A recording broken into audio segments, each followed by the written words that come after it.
नमस्कार साथियों, स्वागत है आप लोगों को हमारे इस देश की बात के अगले एपिसोड में। पिछले एपिसोड में हम लोग आप लोगों से बात किए थे कि लोकतंत्र में असहमति का बढ़ता स्वरूप। आज के इस एपिसोड में हम बात करेंगे कि ग्राम स्वराज से जन सरोकार, ग्राम स्वराज से जन सरोकार का अभिप्राय क्या है। इन्हीं मुद्दों पे आज हम जो है आप लोगों से बात करेंगे। देखिए, ग्राम स्वराज या ग्रामीण स्वशासन की बात जो है सदियों से चली आ रही है। और ग्राम स्वराज की बात क्यों कही जाती है, ग्राम स्वराज की आवश्यकता क्यों है, और ग्राम स्वराज के कौन कौन से फायदे हो रहे हैं, और ग्राम स्वराज क्या वास्तव में ग्राम स्वराज हो पाया है कि नहीं हो पाया है, और यदि हम वास्तविक ग्राम स्वराज चाहते हैं तो हमें और किन पहलुओं पे वर्क करने की ज़रूरत है। इन्हीं मुद्दों पे आज हम लोग बात करेंगे। देखिए, जब हम लोग वैदिक काल में जाते हैं तो वैदिक काल में जो है छोटे छोटे परिवारों में लोग बटे हुए थे, उसे हम लोग कुल कहते थे। और यही कुल जब सामुदायिक रूप में डेवलप हुए तो इनको हम लोग जन कहे, और जन से ये जो है दो चार जन को मिल करके एक जनपद में कन्वर्ट हुए, और यही जनपद जो है महाजनपदों का रूप धारण किया। और ये महाजनपद जो हैं बाद में मगध जैसे राज्य और भारत जैसे एक विशाल साम्राज्य के रूप में डेवलप हुए। तो कहने का तात्पर्य ये है कि परिवार से गांव का निर्माण हुआ और उससे एक राष्ट्र का निर्माण हुआ। तो जब हमारा परिवार सशक्त होगा तो हमारा गांव सशक्त होगा, जब हमारा गांव सशक्त होगा तो हमारा जिला सशक्त होगा, जब जिला सशक्त होगा तो प्रदेश सशक्त होगा, और प्रदेश सशक्त होगा तो हमारा देश भी सशक्त होगा। इस अवधारणा को लेकर के जब हम चलते हैं तो हम देश के हर नागरिकों, हर समूहों के कल्याण की बात करते हैं। इसी अवधारणा को लेकर के जब भारत स्वतंत्र हुआ, और भारत स्वतंत्र हुआ और जब 1951-52 में भारत को गणतंत्र का दर्जा दिया गया, जब गणतंत्र हुआ और भारत की जब पहली सरकार बनी, तो एक भारत के प्रथम प्रधानमंत्री जवाहरलाल नेहरू के द्वारा एक सामुदायिक विकास कार्यक्रम लाया गया। दोस्तों, इस सामुदायिक विकास कार्यक्रम का उद्देश्य क्या था? सामुदायिक विकास कार्यक्रम का यही उद्देश्य था कि ग्रामीण स्तर पर लोगों का डेवलपमेंट, विकास कैसे किया जाए।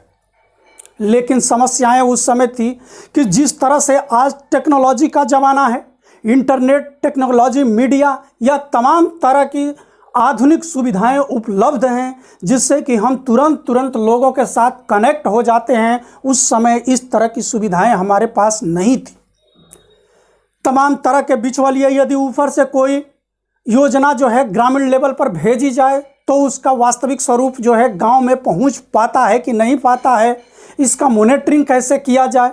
जब ऊपर से कोई योजना जाती थी, नीचे जो है वह योजना ज़मीनी स्तर पर पहुंच ही नहीं पाती थी। यह सरकारों के लिए एक बड़ा ही चिंता का विषय था। इसी चिंता को दूर करने के लिए डॉक्टर मनमोहन सिंह ने अशोक मेहता, बलवंत राय मेहता जैसे विद्वानों की एक समिति बनाई।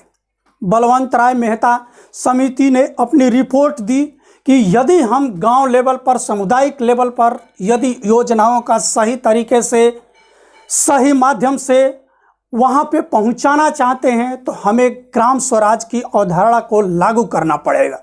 और इसी ग्राम स्वराज की अवधारणा से बलवंत राय मेहता समिति ने एक रिपोर्ट दिया कि हमें जो है स्थानीय स्तर पर त्रिस्तरीय पंचायती सिस्टम को लागू करना पड़ेगा। वह त्रिस्तरीय पंचायती सिस्टम का जो सुझाव उन्होंने दिया कि हमें जो है ग्राम पंचायत, क्षेत्र पंचायत और जिला पंचायतों का गठन करना पड़ेगा, जिससे कि हम योजनाओं का सही लाभार्थियों तक पहुंचा सकें। लेकिन जब यह समिति जवाहरलाल नेहरू के पास ये रिपोर्ट दी, इस समिति पर बहुत ज़्यादा वर्क नहीं किया गया। बात आती है कि इस समिति के रिपोर्ट को क्या लागू किया जाए, कैसे लागू किया जाए। लेकिन इस समिति के रिपोर्ट को एक तरह से कहिए कि ठंडे बस्ते में डाल दिया गया। दूसरी समिति बनाई गई, अशोक मेहता की समिति, और अशोक मेहता ने भी ये जानकारी दी, अपनी रिपोर्ट प्रस्तुत की कि हम जो है इन योजनाओं को तभी लागू कर सकते हैं जब इन समितियों को 2 स्तर पर, यानी इन पंचायती सिस्टम को 2 स्तर पर लागू करें। तो उन्होंने अपना रिपोर्ट 2 स्तर पर दिया कि 2 स्तरीय व्यवस्था को बनाया जाए। फिर भी ये व्यवस्था जो है लागू नहीं हुई। लेकिन पहली बार चूंकि जवाहरलाल नेहरू भी महत्वाकांक्षी थे, उन्होंने 1959 ईस्वी में पहली बार पंचायती सिस्टम का जो है सूत्रपात किया राजस्थान के नागौर से, और वहीं पे जो है पंचायती राज का उद्घाटन भी किया। आंध्र प्रदेश के पोचमपल्ली से भी पंचायती राज की शुरुआत मानी जाती है, लेकिन पंचायती राज की शुरुआत करने का जो श्रेय है नागौर से पंडित जवाहरलाल नेहरू को।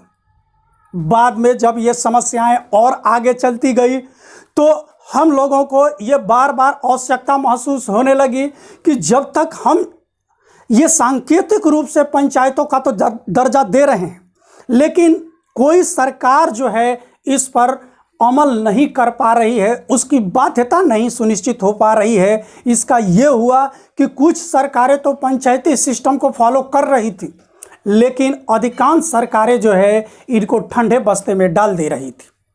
अब ये विचार हुआ कि क्यों न इन संस्थाओं को एक संवैधानिक दर्जा दिया जाए। और जब इस पे बात उठी तो 71 और 72 संशोधन किया गया भारतीय संविधान में। और यह संशोधन जो है कब किया गया तो 1991 और 92, उस समय केंद्र में कांग्रेस की सरकार थी। और इस सरकार के माध्यम से जैसे आप देखेंगे कि नगर निगम, यानी जो नगर स्वशासन की बात कही गई और ग्राम स्वशासन की बात कही गई, और इन दोनों स्तरों पर लोकल बॉडी की स्थापना की गई। और इस लोकल बॉडी की स्थापना के पीछे का उद्देश्य जो हम आप लोगों को बताए वही था। और इस प्रकार से इन संस्थाओं को एक संवैधानिक दर्जा दिया गया। इस संवैधानिक दर्जा में क्या क्या व्यवस्थाएं की गई?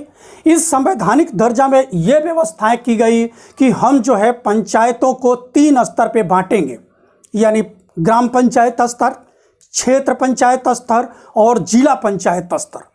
और यहाँ के जो प्रतिनिधि होंगे वो डायरेक्ट जो है हम जनता के थ्रू चुन करके लाएंगे। जब ये जनता के थ्रू चुन करके आएंगे तो इनकी योग्यताएं निर्धारित की गई कि इन पंचायतों के चुनाव लड़ने के लिए कोई भी भारतीय नागरिक जो उस पंचायत में रहता है उसकी आयु यदि 21 साल की है तो वह जो है चुनाव लड़ सकता है। और जितने भी 18 साल के वयस्क मतदाता हैं वह जो हैं इसको चुनेंगे। इसका बड़ा ही दूरगामी परिणाम निकला। चुनाव हुए और हर गांव में जो है लोग जो हैं पंचायतों के माध्यम से चुन करके आए। महिलाओं को, एसी समूहों को, अल्पसंख्यकों को, पिछड़ों को बड़े पैमाने पर इसमें पार्टिसिपेट करने का मौका मिला। और इसका परिणाम ये हुआ कि अधिकांश सेक्टरों में, अधिकांश क्षेत्रों में हमारी महिलाएं जो हैं बड़े पैमाने पर भाग ली। चूँकि महिलाओं को इसमें आरक्षण की भी व्यवस्था की गई, 33% इसमें आरक्षण की व्यवस्था की गई कि 33% सीटों पर महिलाओं को ही चुना जाएगा।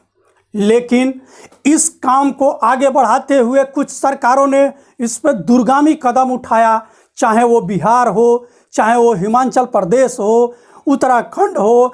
ऐसे स्टेटों ने तो अपने यहाँ एक कदम आगे बढ़ कर के अपने यहाँ 50% तक महिलाओं को आरक्षण दिया, जिसका परिणाम हुआ कि महिलाएं जो हैं बड़े पैमाने पर सरपंच का चुनाव जीत करके आईं और जो है अपने गांव के लिए कुछ करने की जो उनके अंदर ललक थी उसको वो करके दिखाई।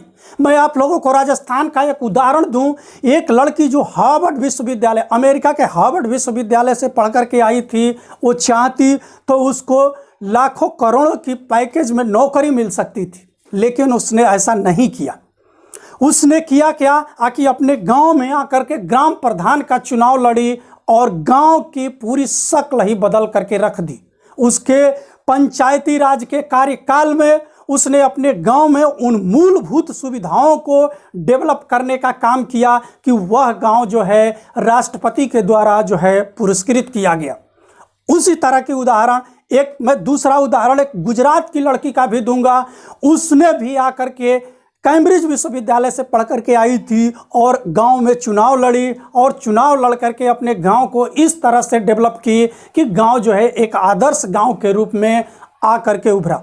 मैं एक तीसरा उदाहरण दूंगा रितु जायसवाल का।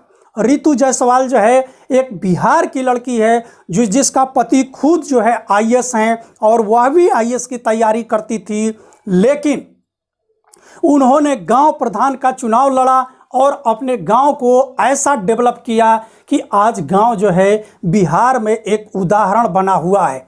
रितु जायसवाल आगे अपने गांव पंचायत से निकल करके इस चुनाव में जो वर्तमान में पिछले दिनों बिहार में चुनाव हुआ उसमें उन्होंने विधानसभा के चुनाव में भी पार्टिसिपेट किया।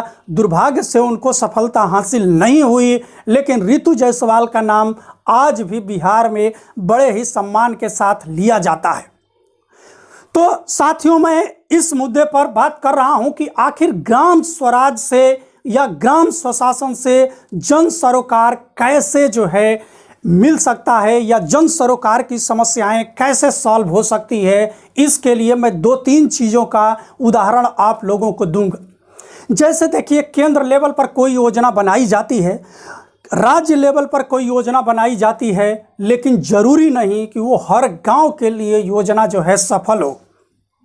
क्योंकि यदि मान लीजिए कि राजस्थान के लिए कोई योजना बनाई जाती है केंद्र लेवल पर, तो वह जरूरी नहीं कि बिहार के लिए भी वो योजना सफल हो, या बिहार के स्तर पर ही कोई योजना बनाई जा रही हो तो जरूरी नहीं कि बिहार के हर गांव के लिए वो योजना जो है बेहतर साबित हो सके। इसीलिए ग्राम पंचायतों का जब गठन किया गया तो ग्राम पंचायतों को जब संवैधानिक दर्जा दिया गया तो ये व्यवस्था की गई कि जो राज्य निर्वाचन आयुक्त होगा वह जो है राज्य योजना आयोग की स्थापना भी सुनिश्चित करेगा। यानी राज्य योजना आयोग से पंचायतों के लिए कितना धन आवंटित किया जाए इसका भी व्यवस्था होना चाहिए। जब राज्य योजना आयोग पंचायतों के लिए धन देगा, वह धन जब पंचायतों में जाएगा, पंचायतें अपने अनुसार स्वतंत्र रहे कि अपने अनुसार जो है योजनाओं का क्रियान्वयन करे। मान लीजिए कि कोई गांव है और किसी गांव में वह गांव बिल्कुल डेवलप है और उस गांव जब डेवलप है तो वहां लोगों की घर की ज़रूरत नहीं है, सड़कों की ज़रूरत नहीं है, या पानी घर घर पहुंच गया है, तो उस गांव के प्रधान को क्या करना चाहिए? उस गांव के प्रधान को सोचना है। अब यदि सपोज दैट कि किसी गांव में घर नहीं है, सड़कें नहीं हैं, तो उस गांव का प्रधान अपने अनुसार सोच करके और अपनी गांव की मूलभूत सुविधाओं को लागू करने का प्रयास करेगा। अब जरूरी नहीं कि एक ही योजना के थ्रू सबको कह दिया जाए कि आप घर बनाइए, या एक ही योजना के थ्रू कह दिया जाए सारे प्रधानों को कि आप अपने यहाँ सड़कें बनाइए। मैं आप लोगों को उदाहरण दूं कि यदि किसी गांव में गरीब असहाय व्यक्तियों के पास घर नहीं है तो उस ग्राम पंचायत का सबसे मूल उद्देश्य होना चाहिए कि अपने ग्राम पंचायत के लोगों की मीटिंग बुलाएं और जो व्यक्ति नीडी है उसको सबसे पहले घर प्रोवाइड कराया जाए। यदि गांव में सारे लोगों को घर है तो उस ग्राम प्रधान की यह जिम्मेदारी होती है कि ग्राम पंचायत के सदस्यों की एक मीटिंग बुलाए और कहे कि इस गांव में सड़कें अच्छी नहीं हैं तो हमारी सड़कें प्राथमिकता में बननी चाहिए। यदि उस गांव में सड़कें अच्छी हैं, सभी लोगों के पास घर है, तो उस ग्राम प्रधान की ये जिम्मेवारी है कि अपने ग्राम पंचायत के सदस्यों की मीटिंग बुलाए और कहे कि गांव में हर चौराहे पर या हर सड़क के किनारे पेड़ नहीं हैं, वहाँ पे सबसे पहले हम लोग पेड़ लगाएं जिससे कि हमारे गांव का वातावरण शुद्ध हो सके। यदि यह भी है गांव में शिक्षा की व्यवस्था नहीं है तो उस ग्राम प्रधान की ज़रूरत है या आवश्यकता है कि वह अपने गांव में एक ऐसा बेहतर विद्यालय बनाने के लिए लोगों से सलाह मशवरा करे जिससे कि हमारे गांव की शिक्षा व्यवस्था उत्तम हो सके। यदि गांव में शिक्षा की व्यवस्था बेहतर है तो उसको करना चाहिए कि गांव में हमारे एक लाइब्रेरी नहीं है, इसके लिए अपने ग्राम पंचायत के सदस्यों से मीटिंग करे और कहे कि हमें गांव में सबसे पहले एक लाइब्रेरी बनानी चाहिए जिससे हमारे गांव के युवाओं को बेहतर जो है एजुकेशन मिल सके और बेहतर चीज़ों से वो कनेक्ट हो सके। यदि यह भी व्यवस्था है या है तो उसको ये भी देखना चाहिए कि हमारे गांव के युवाओं के लिए खेल की मूलभूत सुविधा है कि नहीं है। इस खेल की मूलभूत सुविधा के लिए उसको ये चाहिए कि हमारे ग्राम सभा की यदि कोई ज़मीन है तो उस ज़मीन पर विद्यार्थियों के लिए खेलने के उचित प्रबंध करें, जिससे कि हमारे गांव के जो युवा हैं हर खेलों में क्या हो सके, सशक्त हो सके। जब गांव से हमारे युवा खेलों में सशक्त होंगे तो यही युवा कॉलेजों में निकलेंगे, राज्य स्तर अंतर्राष्ट्रीय स्तर के खिलाड़ी पैदा होंगे। हमें राज्य स्तर अंतर्राष्ट्रीय स्तर के खिलाड़ी पैदा करना है तो हमें गांव से ही इन खिलाड़ियों को पैदा करना होगा। मैं आपको तीसरा सुझाव ये भी दूं कि यदि जिस तरह से स्वरोजगार की बात चल रही है, गांव के हर ग्राम प्रधान को अपने लेवल पर ग्राम स्वराज की अवधारणा को डेवलप करने के लिए उसको ये चाहिए कि अपने यहाँ छोटे छोटे उद्योगों को कैसे डेवलप किया जाए। यदि कोई गांव है और वहाँ पे सपोज दैट मान लीजिए कि किसी चीज़ की अच्छी खेती हो रही है, उस अच्छी खेती को कैसे प्रमोट किया जाए, अपने यहाँ कैसे हाट लगा करके वहाँ की सब्जियों को दूर भेजवाया जाए, ये ग्राम प्रधान की क्वालिटी में आना चाहिए। वहाँ की महिलाएं हैं यदि उद्यमी हैं, उन महिलाओं को कैसे स्वरोजगार से जोड़ा जाए, इसके लिए ज़रूरी है कि यदि ग्राम प्रधान चाहे तो अपने ग्राम पंचायत के सदस्यों द्वारा मीटिंग करके कुछ सिलाई मशीन भी वहाँ पे लगवा सकता है, जिससे हमारी गांव की जो बच्चियां हैं वहाँ आकर के आसानी से प्रशिक्षित हों और स्वरोजगार में जुड़ सकें।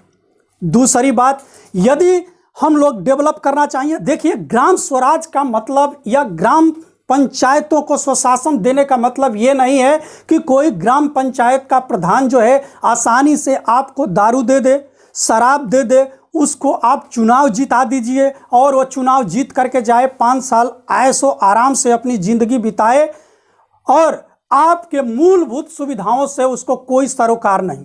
मैं आप लोगों से, चूंकि उत्तर प्रदेश में इस स्थानीय स्तर का चुनाव होने जा रहा है, मैं उत्तर प्रदेश के सभी सम्मानित नागरिकों से इस बात का अनुरोध करूंगा कि आप जो हैं एक दिन किसी प्रधान से, ग्राम प्रधान से आप उसे दारू पी लेंगे, उससे मांस मदिरा खा लेंगे, इससे आपके बच्चों का, इससे आपके गांव का भविष्य जो है अंधकार के गर्त में जाएगा।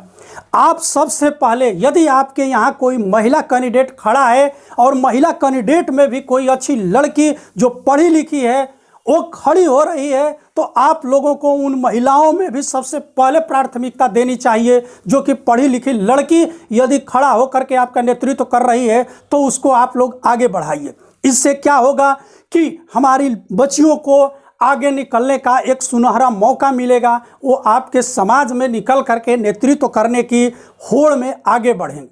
मैं दूसरा भी अपील करूंगा आप लोगों से कि यदि आपके गांव में कोई 4-5 प्रत्याशी यदि खड़ा है, उसमें यदि कंपेयर करिए कि इसमें से कौन जो व्यक्ति है जो थोड़ा पढ़ा लिखा है, कौन दारूबाज है, उन दारूबाजों को सबसे पहले अपने ग्राम पंचायत के चुनावों से बहिष्कार करिए। क्योंकि एक दारूबाज को चुनाव जिता करके आप अपने गांव सभा के भविष्य को आप जो हैं अंधकार के गर्त में डाल रहे हैं। क्योंकि वह व्यक्ति जब अपने जीवन में सुधरा नहीं तो आपके गांव के लिए वह जो है शुभ संकेत नहीं है, और आप अपना एक कीमती वोट दे करके अपने गांव के भविष्य को 5 सालों के लिए इस गर्त में डाल रहे हैं। यदि आपके गांव में सबसे पहले कोई युवा खड़ा हो रहा हो और युवा वो ऐसा हो जिसके अंदर कुछ करने की ललक हो, जो कुछ कर सकता हो या उसके पास कोई विजन हो, तो आप उसको वोट दीजिए। यदि आपके गांव में कोई ऐसा व्यक्ति, कोई सीनियर व्यक्ति भी खड़ा हो और वह व्यक्ति जो है बेहतर तरीके से आपके गांव के संचालन को सुनिश्चित करता है, तो आप उसको वोट दीजिए। आप किसी भी अपराधी, शराबी, जुआरी व्यक्ति को बिल्कुल वोट न दें, ये हमारी आपसे अपील है। क्योंकि मैं आप लोगों से ये अपील कर रहा हूं कि आप सोचें कि राजनैतिक पार्टियां जो है आपको बहुत अच्छे छवि वाला प्रत्याशी उतार करके देंगी, तो ये आपकी और हमारी जो है गलतफहमी है। क्योंकि लोकतंत्र में आपका जो सबसे बड़ा अधिकार दिया गया है वह वोट का अधिकार दिया गया है, और इस वोट के अधिकार से आप अपने गांव को बेहतर बना सकते हैं, अपने देश को बेहतर बना सकते हैं, अपने राज्य को बेहतर बना सकते हैं, अपने बच्चों, अपने परिवार के भविष्य को सुनिश्चित और सुनहरा बना सकते हैं। ये मैं बार बार इसलिए कह रहा हूं कि आप जो हैं अपने वोट को दे करके अपनी जिम्मेदारियों से हट जाते हैं और फिर 5 साल वही काम करते हैं कि कोई ग्राम प्रधान हुआ, आपके गांव से चुन करके गया, वो क्या करेगा कि आपके यहाँ दलाली लेगा। नीडी व्यक्तियों को घर बनाना है, उससे भी वो दलाली लेगा। किसी को विधवा पेंशन देना है, उससे भी दलाली लेगा। किसी को वृद्धा पेंशन देना है, उससे भी दलाली लेगा। और वो दलाली लेकर के अपने इन चुनावों में 5 से 10 लाख रुपया खर्च करता है और आसानी से चुनाव जीत जाता है। आप ऐसे व्यक्ति को चुनाव जिताइए जिसके पास 1 रुपया ना हो, आप उसको पैसा दे करके चुनाव जिताइए, जिससे कि जब वो चुन करके आए तो आपके पास ये अधिकार हो, आप उसका हाथ पकड़ करके कहें कि हमने आपको इस स्थिति में चुनाव जिताया। यदि आप ऐसे लोगों को चुनाव जिताएंगे तो आपके पास अधिकार होगा बोलने का, कुछ करने का, कुछ कहने का। लेकिन जब आप 100 रुपये में, 200 रुपये में बिकने वाले सिलसिला में रहेंगे तो इस देश का लोकतंत्र भी मजबूत नहीं होगा, इस देश का लोकतंत्र भी कमज़ोर होते चला जाएगा। चाहे आपको संवैधानिक रूप से, प्रशासनिक रूप से कितने भी अधिकार दे दिए जाएं, लेकिन आवश्यकता है कि हमें प्रत्येक नागरिक के स्तर पर अपने इस वोट के अधिकार को समझना पड़े। आप लोग साथियों, मैं एक चीज़ आप लोगों से विशेष अपील करूंगा, इस वोट के अधिकार को आप लोगों को समझना है, क्योंकि ये वोट का अधिकार आपको बड़े ही आसानी से नहीं मिला। हमारे पुरखों ने, हमारे पूर्वजों ने, हमारे स्वतंत्रता सेनानियों ने इसके लिए अपने लहू बहाए, अपने खून की बलिदानी दी, अपने जानों को न्यौछावर किया, तब जा करके ये लोकतंत्र मिला है। किसी व्यक्ति के लिए, किसी व्यक्ति की पूजा के लिए आपको अपने लोकतंत्र की आहुति नहीं देना है और अपने लोकतंत्र को हर पल मजबूत बनाए रखने के लिए आपको ये काम करना है कि अपने वोट के साथ हमेशा खड़े रहना है। और इस वोट के साथ आप तभी खड़े रह सकते हैं जब आप एक योग्य व्यक्ति को इस लोकतंत्र के मंदिर में चुन करके स्थापित करेंगे। तो मैं आप लोगों से अंतिम अपील यही करूंगा कि उत्तर प्रदेश में चूंकि पंचायती राज का बिगुल फूंक चुका है, तो सबसे पहले यदि आपके पास महिला कैंडिडेट कोई खड़ी है और अच्छी है तो उसको आप लोग जरूर चुनाव जिताइए। कोई अच्छा लड़का यदि चुनाव लड़ रहा है तो उसे आप चुनाव जिताइए और अपने वोट को दारू, शराब या पैसे के लालच में कभी बर्बाद मत करिएगा। धन्यवाद।